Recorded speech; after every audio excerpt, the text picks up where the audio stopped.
하늘의 문을 여소서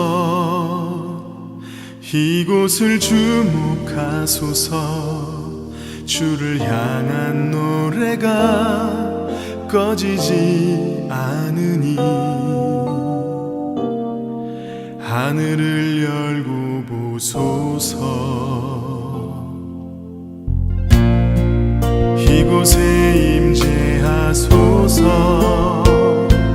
주님을 기다립니다 기도의 향기가 하늘에 닿으니 주여 임재하여 주소서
내가 서 있는 곳 어디서나 하나님을 예배합니다. 나는 하나님을 예배하는 예배자입니다.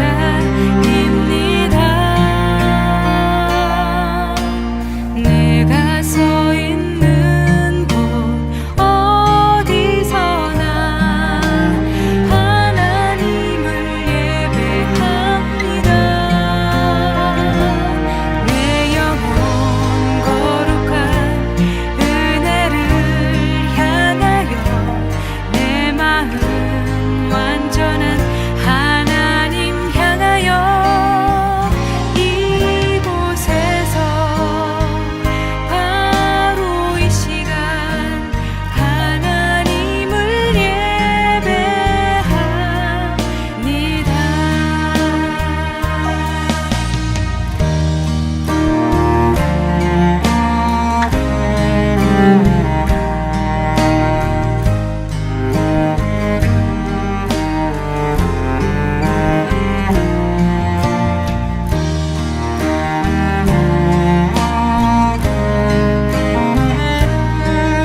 금요 찬양 기도를 맞이하여 이 시간 각 가정에서 영상으로 예배드리시는 옛사랑 가족 여러분들 주님의 이름으로 환영하고 축복합니다. 주님의 참된 사랑과 은혜가 오늘 이 시간 여러분의 가정 위에 또한 이 예배 가운데 함께 하시기를 주님의 이름으로 축원합니다. 함께 기도하시겠습니다. 사랑의 하나님 감사를 드립니다. 지난 한 주간 살아가는 동안에도 부활의 주님으로 저희들의 삶 가운데 임하여 주시사 참으로 힘들고 어려운 그런 삶의 여정 가운데서도 우리에게 힘주시고 주님이 주시는 참된 기쁨과 소망 가운데 승리하며 나아갈 수 있도록 인도하여 주심에 감사를 드립니다. 또한 오늘 이 시간 예배자로서 주님 앞에 설 수 있도록 저희들의 심령을 인도하여 주심에 감사를 드립니다. 오늘도 성령으로 임하여 주시사 주님의 말씀을 주님의 말씀으로 온전히 받는 은혜의 시간 될 수 있도록 이 시간을 인쳐 주시옵소서. 예수님의 이름으로 기도드리옵나이다. 아멘. 오늘 이 저녁 저희들에게 주신 하나님의 말씀은 잠언서 13장 1절로부터 3절까지의 말씀입니다. 제가 봉독하겠습니다. 지혜로운 아들은 아비의 훈계를 들으나 거만한 자는 꾸지람을 즐겨 듣지 아니하느니라. 사람은 입의 열매로 인하여 복록을 누리거니와 마음이 괴사한 자는 강포를 당하느니라. 입을 지키는 자는 자기의 생명을 보존하나 입술을 크게 벌리는 자에게는 멸망이 오느니라. 아멘. 이는 하나님의 말씀입니다. 탈무드에 이런 이야기가 있습니다. 어떤 장사꾼이 길거리를 지나가면서 큰 소리로 외쳐댑니다. 인생을 참되게 살 수 있는 비결을 팝니다. 이 소리에 수많은 사람들이 몰려듭니다. 그 중에는 랍비도 여러 명 있었습니다. 서로 그 비결을 사겠다고 아우성치는 가운데 사람들에게 장사꾼이 이러한 말을 합니다. 인생을 참되게 살 수 있는 비결이란 자기의 혀를 조심해서 쓰는 것입니다. 탈무드는 또한 이러한 말을 합니다. 남을 헐뜯는 일은 살인보다 더 위험한 것이라고요. 그 이유가 무엇일까요? 살인이라는 것은 한 사람을 해하는 것이지만 험담이라는 것은 꼭 세 사람을 해치기 때문이라고 합니다. 그렇다면 그 세 사람은 누구일까요? 험담을 하는 그 사람 자신과 또 그 옆에서 아무런 비판 없이 듣고 있는 사람, 그리고 마지막으로 그 험담의 대상이 되는 사람이라고 할 수 있는 것입니다. 이처럼 말이란 참으로 중요합니다. 어떻습니까? 말 한마디에 천냥빚을 갚기도 하고요. 또 말 한마디로 말미암아 어떤 사람을 살리기도 하고 어떤 사람을 죽이기도 하는 것이 바로 말이기 때문인 것이죠. 결혼과 가정치료학 전문가인 도은미 박사님은 자신의 책 온 가족의 관계 성장을 위한 대화학회에서 말의 중요함에 대해서 5가지 차원으로 말하고 있는 것을 우리가 보게 됩니다. 첫째로 말은 영적 영역이라는 것입니다. 말에는 영적 권세가 있어서 말을 통하여 사람을 죽이기도 하고 살리기도 한다는 것이죠. 그 다음 둘째로 말은 현실을 빚어낸다는 것입니다. 하나님께서 태초에 당신의 말씀을 통하여 세상을 창조하셨듯이 우리의 말도 현실을 빚어낸다는 것이죠. 예를 들어서 엄마의 격려 한마디가 그 자녀의 일생을 성공으로 이끄는 현실이 되기도 하고요. 또 아무런 관심 없이 보이는 아버지의 침묵이 그 자녀의 일생을 망치는 현실을 빚어내기도 하는 것입니다. 또한 셋째로 말은 인간의 인격의 유형이라는 것입니다. 말은 입으로부터 나오는 것이지만 실제로 어디에서부터 나오는 것일까요? 바로 자신의 마음속에서 나오는 것입니다. 그러게 말은 그 사람의 인격의 현실이요 유형을 보여주는 것이라고 할 수가 있는 것이죠. 그러게 오스트리아 출신의 유대인 철학자인 루드비히 비트겐스타인은 인격은 말에 의해 나타난다라고 말을 하였습니다. 다시 말해서 말이 한 사람의 인격과 교양의 척도가 된다는 것이죠. 사실 그렇지 않습니까? 우리가 어떤 새로운 사람을 만나게 될 때 그 사람의 인격이 어떤지 가늠할 수 있는 가장 큰 기준은 무엇인가요? 바로 말인 것이죠. 그 사람과 대화를 통하여서 그 사람이 어떤 사람인지 어느 정도 파악할 수 있거든요. 다음으로 넷째로 말은 관계를 형성한다는 것입니다. 눈에 보이지 않는 우리의 말은 단순히 소리에 그치는 것이 아니라 다른 사람에게 영향력을 끼치고요. 또 어떠한 모습으로든지 관계를 형성하게 해주기 때문인 것입니다. 그러게 다섯째로 말은 대화의 방법으로서 관계를 성숙시키기도 하고 파괴하기도 한다는 것입니다. 현재 다른 사람들과 맺은 그런 관계성들 한번 바라보시기를 원합니다. 성숙한 관계가 되었든 서로 미워하고 원수가 되는 그러한 관계가 되었든 그러한 관계로 나아가는 데 있어서 가장 근본적인 원인이 된 것이 바로 말이요, 대화라는 것을 우리는 부인할 수가 없는 것입니다. 이처럼 우리의 삶에 있어서 말이라는 것은 참으로 중요합니다. 그러게 잠언서를 보면 곳곳에서 혀에 대하여, 입술에 대하여, 말에 대하여 계속해서 강조하고 있는 것을 우리는 보게 되는 것이고, 오늘 본문도 그와 관련된 말씀인 것입니다. 오늘 본문 3절 말씀을 한번 보시겠습니다. 입을 지키는 자는 자기의 생명을 보존하나 입술을 크게 벌리는 자에게는 멸망이 오느니라. 입을 지키는 자와 또 입술을 크게 벌리는 자가 서로 대조되어 나타나 있는 것을 보게 됩니다.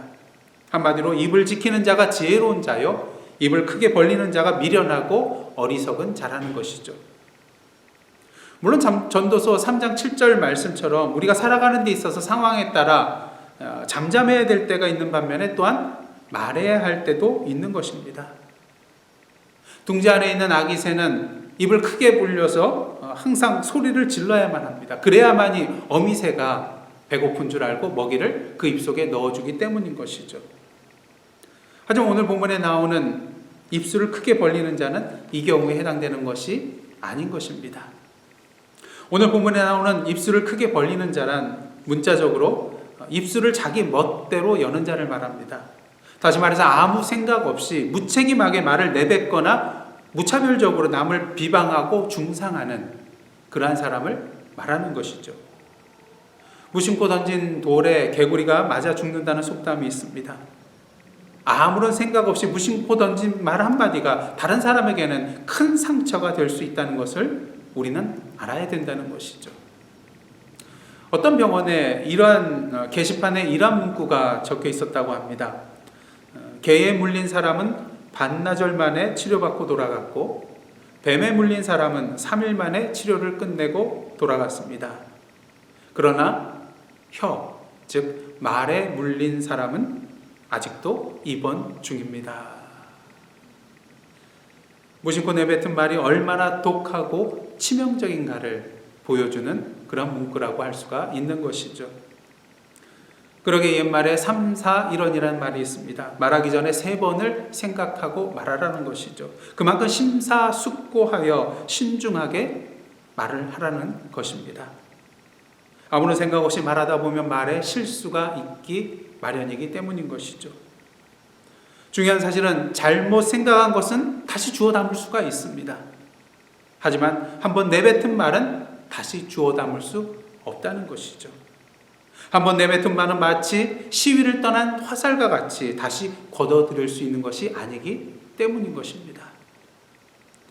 야고보는 야고보서 3장 1절을 통하여서 이렇게 권면하고 있습니다. 내 형제들아, 너희는 선생된 우리가 더 큰 심판을 받을 줄 알고 선생이 많이 되지 말라. 그 이유는 야고보서 3장 2절 말씀처럼 우리는 다 말에 실수가 있는 자들이기 때문인 것입니다. 선생으로서 참된 진리와 생명을 전하면 얼마나 좋겠습니까? 하지만 반대로 거짓된 교훈과 무책임한 말로 인하여 다른 사람들에게 영적으로 좋지 않은 영향력을 끼쳐 나간다면 어떻게 될까요? 자기 자신뿐만 아니라 자신이 속한 공동체에 해악이 된다고 할 수 있는 것입니다. 이단 신천지의 이만희 총회장을 기억해 보시기를 바랍니다. 거짓 진리로 말미암아 수많은 영혼들을 오늘도 거짓과 파멸의 길로 이끌고 있는 그입니다. 뿐만 아닙니다. 이번 코로나 바이러스 사태 속에서도 초반에 어떻습니까? 국민의 안전과 생명은 아랑곳하지 않고 안중에도 없이 자신들의 조직이 드러나는 것을 두려워하여 그것을 막기 위해서 방역 당국에 대하여 거짓말하라고 지침을 내리며 협조를 하지 않았었습니다. 그리고 이로 인하여 신천지에 속한 자들뿐만 아니라 수많은 일반 국민들이 코로나에 걸려서 고통을 당하게 된 것을 우리는 분명히 목도하였습니다. 또한 어느 날 우리 주변을 보시면 가짜 뉴스가 너무나도 많이 양상되고 있는 것을 보게 됩니다. 옛말에 발 없는 말이 천리 간다는 그런 말이 있습니다. 하지만 지금 우리가 사는 시대는 소셜미디어의 발달로 말미암아서 어떻습니까? 인터넷을 통하여서 발 없는 말이 천리, 400여 킬로뿐만 아니라 눈 깜짝할 사이에 10만 리, 약 4만 킬로미터 지구 한 바퀴를 돌아서 다시 나에게 돌아오는 것을 경험하는 그러한 시대가 되었습니다. 문제는 무엇입니까? 진짜 뉴스보다 가짜 뉴스가 더 빨리, 더 넓게 확산되어 나간다는 것이고, 이로 인하여서 진짜 뉴스와 진실과 진리가 그 가짜 뉴스로 인하여서 파묻히게 된다는 것이죠. 이번 신종 코로나 바이러스 사태 가운데서도 세계적으로 근거 없는 민간요법이 사방에 퍼지고 있는 것을 보게 됩니다. 특히 소독용 알코올부터 또 은에 이르기까지 다양한 물질 섭취 시에 바이러스가 사라진다는 잘못된 정보로 말미암아 일부 환자들이 사망하는 불상사까지 일어나고 있는 것을 보게 됩니다. 비근한 예로 지난 8일 이란 남서부 후제산주 주민 15명이 코로나 치료 목적으로 공업용 알코올을 마시고 사망하였습니다. 그리고 같은 목적으로 그 알코올을 마시거나 또 입을 헹구는 실수를 한 그런 주민 200여 명이 알코올 중독으로 치료를 받고 있는 것을 우리는 뉴스를 통하여서 접하였습니다.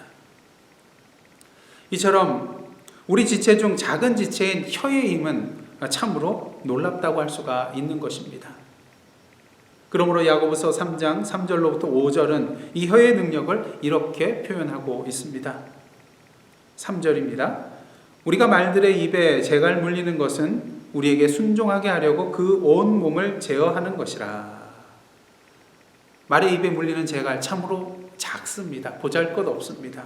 하지만 그 재갈이 말의 입에 물려졌을 때 어떻습니까? 그 큰 말의 온 몸을 제어하게 되는 것을 보게 되는 것이죠.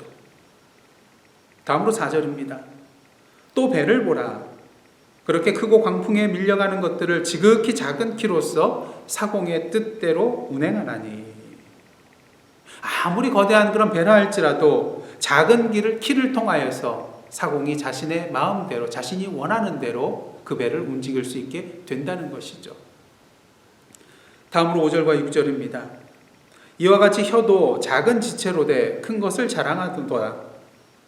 보라, 얼마나 작은 불이 얼마나 많은 나무를 태우는가. 혀는 곧 불이요 불의의 세계라. 혀는 우리 지체 중에서 온 몸을 더럽히고 삶의 수레바퀴를 불사르나니 그 사르는 것이 지옥불에서 나느니라. 아무리 작은 그런 불이라 할지라도 수많은 나무들을 다 태울 수가 있습니다. 지난 9월부터 6개월 동안 계속 이어졌던 호주의 산불을 여러분들 기억하실 것입니다. 산불로 인하여 10억 마리 이상의 동물들이 희생되었고요. 남한 면적 그보다도 넓은 지역이 불에 다 타버리고 말았다고 합니다. 이처럼 말의 재갈, 배의 키, 그리고 작은 불, 참으로 말과 큰 배와 큰 나무들과 비교하면 보잘것없이 작은 그런 존재이지만 참으로 큰 영향력을 끼치는 것을 볼 수가 있는 것입니다. 그리고 이러한 사실들의 예를 우리는 멀리서 찾을 필요가 없습니다. 이번 코로나 바이러스 사태를 한번 생각해 보시기를 바랍니다. 우리 눈에 보이지도 않는 그 작은 바이러스로 말미암아서 지금 현재 전 세계 14만 명이 넘는 사람이 사망하였고요. 200만 명이 넘는 사람이 지금 코로나 바이러스에 감염되어 고통 중에 있습니다. 또한 전 세계 모든 사람들이 이로 말미암아 공포와 두려움 속에 살아가고 있는 이러한 현실입니다. 근데 우리의 혀가 바로 그와 같다는 것이죠. 말의 재갈, 배의 키, 작은 불, 코로나 바이러스와 같이 그 자체로 보았을 때는 큰 힘을 발휘할 수 없을 것 같이 보이는 그 지극히 작은 존재가 우리가 상상치도 못할 그러한 능력과 힘을 발휘한다는 것입니다. 그러기에 이러한 혀가 잘못 사용되었을 때 우리의 온몸이 더럽혀지고 우리의 생의 수레바퀴가 모두 다 불타 없어지게 된다는 것입니다. 그렇다면 우리는 어떻게 해야 될까요? 오늘 본문 말씀은 우리에게 우리의 입을 지키라 그렇게 말씀해주고 있습니다. 하지만 한 가지 문제가 있습니다. 야고보서 3장 8절 말씀처럼 혀는 능히 길들일 사람이 없기 때문인 것이죠. 우리의 힘만으로는 능히 우리의 입을 제어할 수 있는 능력이 없다는 것입니다. 그러게 우리의 입을 제대로 지켜나갈 수가 없는 것이죠. 그렇다면 우리 입을 온전히 지킬 수 있는 방법은 무엇일까요? 시편 141편을 보면 다윗이 하나님께 이러한 간구를 하고 있습니다. 141편 3절 말씀입니다. 여호와여, 내 입에 파수꾼을 세우시고 내 입술의 문을 지키소서.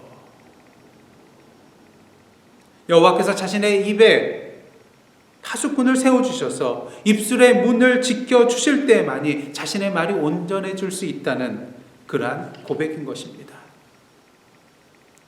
우리가 아무리 삼사일원할지라도 언젠가는 실수를 할 수밖에 없는 연약한 존재입니다. 그러게 우리는 우리의 입술을 하나님께 맡겨야 되는 것이죠. 우리 자신이 우리의 입술을 지키는 것이 아니라 궁극적으로 우리의 입술을 하나님께서 지켜주셔야만 한다는 것입니다. 그렇다면 어떻게 하는 것이 여호와께서 내 입에 파수꾼을 세워주시는 것이 될 수 있을까요? 무엇보다도 갈라디아서 2장 20절 말씀처럼 내가 나의 주인이 되는 것이 아니라 내 안에 그리스도께서 사신 바 되어야 한다는 것입니다. 다시 말해서 나의 주도권을 주님께 드려야 한다는 것입니다. 여러분, 잡고 살아가는 것이 좋으신가요? 아니면 잡혀 살아가시는 것이 좋으신가요? 부부관계나 다른 사람과의 인간관계 속에서 많은 사람들이 주도권을 잡고 살아가고자 많은 애를 씁니다. 노력을 합니다. 아마도 그것이 더 좋아 보이는 것 같습니다. 하지만 또한 적지 않은 사람들이 잡고 사는 것보다는 잡혀 사는 것이 더 좋고 편하다, 이러한 말을 하곤 합니다. 사실 우리 인간관계 속에서 잡고 사는 것과 잡혀 사는 것, 어느 것이 더 좋은 것인가 절대적으로 말을 할 수는 없습니다. 상황과 기준에 따라서 판단 기준에 달라질 수 있기 때문인 것이죠. 상대적인 문제라는 것입니다. 하지만 신앙생활에 있어서는 분명히 말씀드릴 수가 있습니다. 나의 인생의 주도권을 내가 잡고 살아가는 것보다는 그 주도권을 하나님께 드리고 하나님께 잡혀 살아가는 것이 더 좋고 옳은 것이라는 것을요. 물론 하나님께 주도권을 드리고 잡혀 살아간다는 것 쉬운 길이 아닙니다. 때로는 내가 원하지 않는 길을 가야 하고요. 때로는 내가 손해보는 길도 가야 하기 때문인 것입니다. 어쩌면 사단의 유혹을 이겨내는 것보다도 하나님께 주도권을 내어드리는 일이 더 힘들지도 모르겠습니다. 전에 한번 말씀을 드렸는데요. 그리스 문학을 대표하는 소설가이자 시인인 니코스 카잔자키스, 이 사람이 이러한 말을 하였었습니다. 어떤 젊은이가 작은 외딴 섬에 홀로 사는 수도사를 찾아갔었습니다. 작은 방에서 홀로 기도하며 여생을 보내는 그 수도사에게 젊은이가 이러한 질문을 합니다. 수도사님, 요즘도 악마와 씨름하시나요? 수도사가 말합니다. 나도 늙고 내 안에 악마도 늙어서 더는 씨름하지 않는다오. 대신에 요즘은 하나님과 씨름하지요. 하나님과 씨름하신다고요? 하나님과 씨름하여 이기시길 바라나요? 아니요. 나는 하나님께 지기 위해 끊임없이 씨름합니다. 나 자신을 내려놓고 하나님의 인도하심을 받는 것, 내 하나님께 내 인생의 주도권을 내어드리는 것, 결코 쉬운 일이 아니라는 것이죠.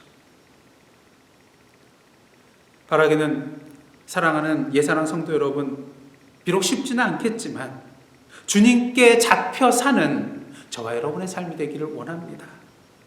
나의 마음을, 나의 입술을 주님께 잡혀 사는, 내 인생을 주님께 드려 나아가는 저와 여러분의 삶이 되기를 원합니다. 그러할 때 우리는 결코 후회하지 않는 말을 하게 될 것이고요. 후회하지 않는 인생길을 걸어가게 될 것입니다.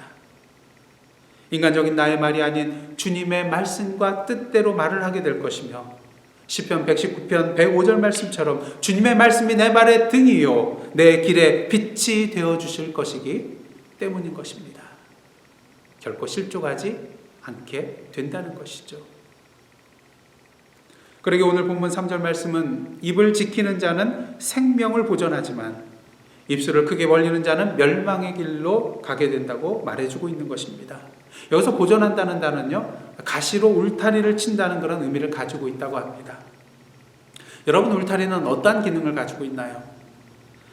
여러 가지 기능이 있겠지만 가축을 치는 그러한 입장에 있어서 가장 근본적인 울타리의 기능은 보호라고 할 수가 있겠습니다. 그리고 우리는 이 보호의 기능을 두 가지 차원에서 생각해 볼 수가 있겠습니다. 하나는 외부로부터 짐승들이 침범하거나 들어오지 못하도록 하게 하여 가축을 보호하는 그러한 차원이고요. 또 하나의 차원은 가축으로 하여금 울타리 밖으로 나아가지 못하도록 하게 하여 가축을 보호하는 그러한 기능이라고 할 수가 있겠습니다. 다시 말해서 가축이 자기 멋대로 돌아가지 못하도록 선택의 범위와 한계를 설정해 줌으로써 보호해주는 기능이라고 할 수가 있겠죠.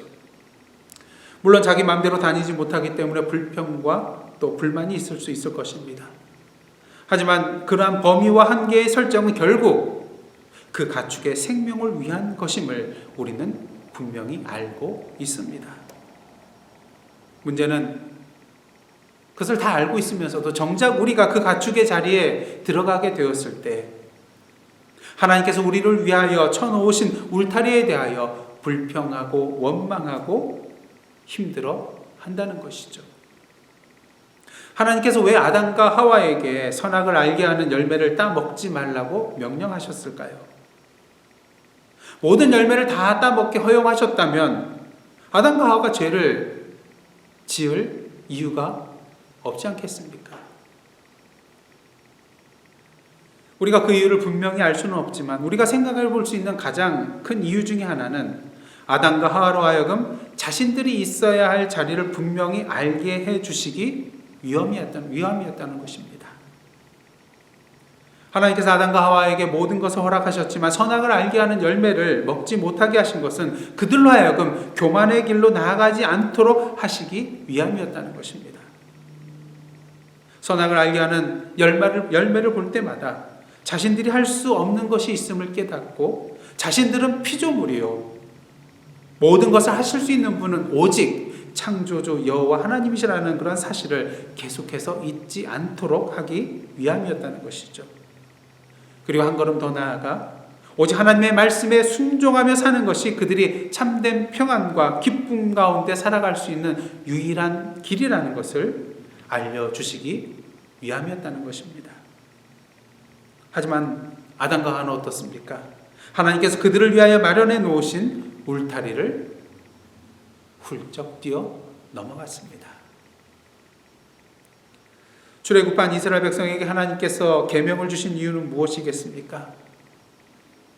그들이 선택할 수 있는 범위와 한계를 주심으로 말미암아 나중에 하나님께서 허락하신 가나안 땅에서 참된 복을 누리며 살아갈 수 있도록 하기 위함이었습니다. 이틀 전 생명의 삶 큐티 본문이었던 신명기 5장 29절과 33절 말씀 한번 보시겠습니다. 다만 그들이 항상 이같이 마음을 품어 나를 경외하며 내 모든 명령을 지켜서 그들과 그 자손이 영원히 복받기를 원하노라. 너희 하나님 여호와께서 너희에게 명령하신 모든 도를 행하라. 그리하면 너희가 살 것이요 복이 너희에게 있을 것이며 너희가 차지한 땅에서 너희의 날이 길리라. 하나님께서 이스라엘 백성들에게 주신 그 말씀과 계명, 그 명령의 울타리는 궁극적으로 누구를 위한 것이었습니까? 바로 이스라엘 백성들 그 자신을 위한 것이었다는 것이죠. 그들이 복을 누리며 살아갈 수 있게 하시기 위한 하나님의 사랑과 은혜의 울타리였다는 것입니다. 하지만 이스라엘 백성들은 어떻게 했습니까? 하나님께서 그들을 위하여 마련해 놓으신 그 울타리를 넘어가고 말았습니다. 만약 아담과 하와 그리고 이스라엘 백성들이 하나님의 말씀과 하나님의 계명을 제대로 믿고 순종하며 나아갔다면 어떻게 되었을까요? 그 말씀과 계명이 그들에게 영적인 울타리가 되어 주어서 사단의 유혹과 우상 숭배의 유혹에 빠지지 아니하고 죄의 길로 나아가지도 않게 되었을 것입니다.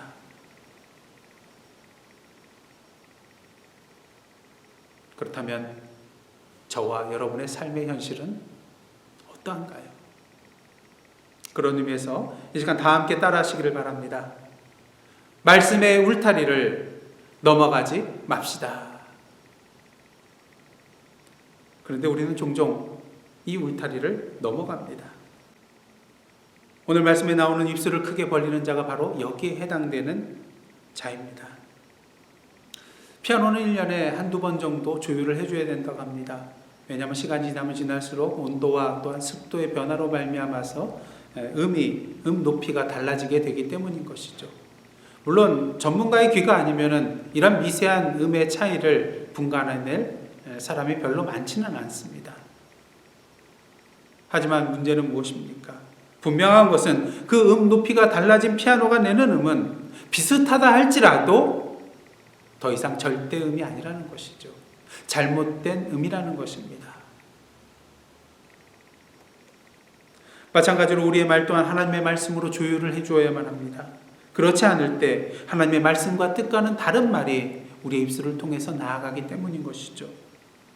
여러분, 이단과 사이비 종파가 왜 문제가 됩니까? 그냥 겉으로 봤을 때는 처음과 그 모든 과정들이 기성교회와 별반 차이가 없는 것처럼 보입니다. 비슷합니다. 하지만 문제는 무엇입니까? 이단 말 그대로 다르리자 끝단자 그 끝이 완전히 다르다는 것입니다.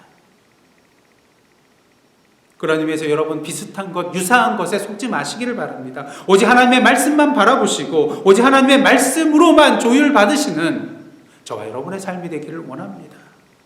그것이 바로 우리의 마음을 지키는 것이요, 우리의 입술을 지키는 것이기 때문인 것입니다. 만일 그렇지 않을 때 자기 멋대로 입을 열게 되어서 오늘 본문 말씀처럼 멸망을 당하게 됩니다. 말해야 될 것을 말하지 아니하고 말하지 말아야 될 것을 말하기 때문인 것이죠. 야고보서 3장 6절의 말씀입니다. 혀는 곧 불이요 불의의 세계라. 혀는 우리 지체 중에서 온몸을 더럽히고 삶의 수레바퀴를 불사르나니 그 사르는 것이 지옥불에서 나느니라. 여러분, 고삐 풀린 그런 망아지를 그냥 내버려 두면 어떻게 될까요? 제멋대로 돌아다니다가 사고를 내거나 아니면 사고를 당하게 됩니다. 고삐가 풀렸다는 것은 그 고삐를 자기가 붙들고 나아간다는 의미이기 때문인 것이죠. 하지만 주님께서 우리의 마음과 우리의 입술의 고삐를 잡고 계신다면 우리는 멸망이 아닌 참된 생명을 누리게 되어 있습니다. 바라기는 무엇보다 주님께 우리의 마음과 입술의 고삐를 내어드림으로써 오늘 말씀처럼 자신의 생명을 보존하는 기쁨을 누리시는 저와 여러분의 삶이 되기를 주님의 이름으로 축원합니다. 그러기 위해서는 야고보서 1장 19절 말씀처럼 듣기는 속히 하고 말하기는 더디하며 성내기도 더디해야 할 것입니다. 저는 이 야고보서 1장 19절 말씀을 오늘 말씀과 연관시켜서 이렇게 표현하고 싶습니다. 한번 잘 들어보시기를 바랍니다. 하나님께로부터 오는 하나님의 말씀 듣기를 속히 하고 나에게로부터 오는 내 말, 내 감정은 더디하라. 오늘 본문 1절 말씀 보시겠습니다. 지혜로운 아들은 아비의 훈계를 들으나 거만한 자는 꾸지람을 즐겨 듣지 아니하느니라. 지혜로운 아들은 아비의 훈계를 귀 기울여 듣습니다. 하지만 거만한 자는 꾸지람을 즐겨 듣지 않습니다. 왜요? 여러 가지 이유가 있을 수가 있겠지만 일단 감정적으로 기분이 나쁘거든요. 내 마음에 좋지 않거든요. 내 생각과 내 말과 다르거든요. 여러분, 진정 여러분의 입을 지키는 참된 지혜자로 살아가기를 원하시나요? 그렇다면 무엇보다도 나의 주도권을 하나님께 드리시길 원합니다. 우리의 마음과 입술의 고삐를 주님께 내어드리기를 원합니다. 그리하여 오늘도 주님께서 우리를 위하여 제공하여 주신 말씀의 울타리를 뛰어넘어가지 마시고 그 말씀의 울타리 안에 거함으로 말미암아 오늘도 우리 안에 사시는 주님으로부터 우리의 마음과 우리의 입술을 조율받고 주님의 말씀과 뜻대로 말하고 대화하는 저와 여러분의 삶이 되시기를 간절히 소원합니다. 그리하여 오늘 2절과 3절 말씀과 같이 그 입의 열매로 말미암아 복록 즉 복되고 영화로운 삶 그리고 생명을 보존하는 삶을 누리시는 입을 지키는 자 이러한 자의 삶을 살아가시는 저와 여러분의 삶 그리고 예사랑 선교교회 되기를 주님의 이름으로 축원합니다. 그런 의미에서 이 시간은 다 함께 기도하기를 원합니다. 먼저 오늘 말씀과 관련하여서 3가지 제목 여러분께 말씀드리겠습니다. 입을 지키지 못하고 입술을 크게 벌려 다른 사람들에게 상처를 주며 자신뿐만 아니라 우리가 속한 공동체에 악영향을 끼쳤던 우리의 어리석음을 용서하여 주옵소서.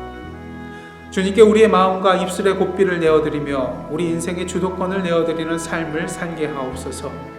말씀의 울타리 안에서 우리 안에 사시는 주님의 말씀으로 조혈함 받고 주님의 말씀과 뜻대로 말하고 대화하는 저희들 되게 하옵소서.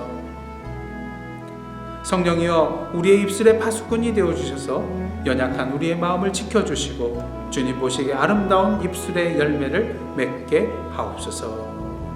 이 3가지 기도 제목을 놓고 함께 기도하며 나아가시겠습니다.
이 시간 계속해서 5가지 기도 제목을 놓고 다시 한번 기도하기를 원합니다. 기도 제목은 다음과 같습니다.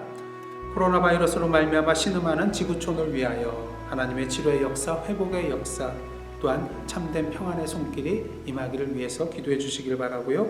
특히 현장에서 의료진으로서 또 방역과 감염 차단을 위해서 헌신하고 봉사하시는 분들을 위해서 기도해 주시기를 바랍니다. 선교의 현장을 위해서 기도해 주시고요. 영적으로 흔들리지 아니하며 말씀과 기도와 찬양과 선행의 삶을 살아가는 또한 한마음 한뜻 한몸으로 주님 앞에 열정적인 예배자로서는 예사랑 가족들 될 수 있도록 기도해 주시기를 바랍니다. 또한 성도들과 자녀들의 건강 및 생업의 현장을 위하여 그리고 마지막으로 환우들을 위하여서 이 시간 기도해 주시기를 원합니다. 다 함께 기도하시겠습니다.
여러분 잘 아시는 이혜인 수녀님의 시들 중에 말을 위한 기도라는 시가 있습니다. 그 시 내용 중에 일부를 이 시간 소개해 드리겠습니다. 말을 위한 기도. 내가 이 세상에 태어나 수없이 뿌려놓은 말의 씨들이 어디서 어떻게 열매를 맺었을까 조용히 헤아려 볼 때가 있습니다. 무심코 뿌린 말의 씨라도 그 어디선가 뿌리를 내렸을지 모른다고 생각하면 왠지 두렵습니다. 덜어는 허공으로 사라지고 덜어는 다른 이의 가슴 속에서 좋은 열매를 또는 언짢은 열매를 맺기도 했을 언어의 나무. 날마다 내가 말을 하고 살도록 허락하신 주여, 하나의 말을 잘 탄생시키기 위하여 먼저 잘 침묵하는 지혜를 깨치게 하소서. 참으로 아름다운 언어의 집을 짓기 위해 언제나 기도하는 마음으로, 돌을 닦는 마음으로 말을 하게 하소서. 언제나 진실하고 언제나 때에 맞고 언제나 책임 있는 말을 갈고 닦게 하소서. 내가 이웃에게 말을 할 때에는 하자는 농담이라도 함부로 짓거리지 않게 도와주시어 좀 더 겸허하고 좀 더 인내롭고 좀 더 분별 있는 사랑의 말을 하게 하소서. 내가 어려서부터 말로 저지른 모든 잘못, 특히 사랑을 거스른 비방과 오해의 말들을, 경솔한 속단의 편견과 위선의 말들을 주여 용서하소서. 나날이 새로운 마음, 깨어있는 마음, 그리고 감사한 마음으로 내 언어의 집을 짓게 하시어 해처럼 환히 빛나는 삶을 당신의 은총 속에서 이어가게 하소서. 기도하시겠습니다. 하나님, 이 이혜인 수녀님의 기도가 우리의 기도가 되게 하옵소서. 오늘도 입을 지키는 자로서 아름다운 말의 열매를 맺으며 살아가는 저희들 되게 하옵소서. 오늘도 우리의 입술의 기도를 통하여 이 세상을 품고 하나님의 나라와 그 의를 위하여 살아가는 저희들, 그리고 이해사랑 선교교회 되게 하여 주시옵소서. 이 모든 말씀 예수님의 이름으로 기도드리오며, 이제는 우리 구주 예수 그리스도의 은혜와 하나님 아버지의 크신 사랑과 성령님의 감동감화 교제케 하시는 역사가 오늘 이 시간 주님의 말씀 안에서 우리의 입을 지켜나아감을 통하여서 우리의 생명을 보존하고 오늘도 하나님의 아름다운 열매를 맺어 나아가기로 다짐하며 나아가는 하나님의 백성들 머리에와 그 삶의 터전 위에 나라와 민족과 온 세계와 오늘도 코로나 바이러스로 말미암아 고통 중에 있는 세상의 모든 사람들, 그리고 오늘의 우리의 기도 제목 위에 이제로부터 영원토록 함께 계시옵기를 간절히 축원하옵나이다. 아멘.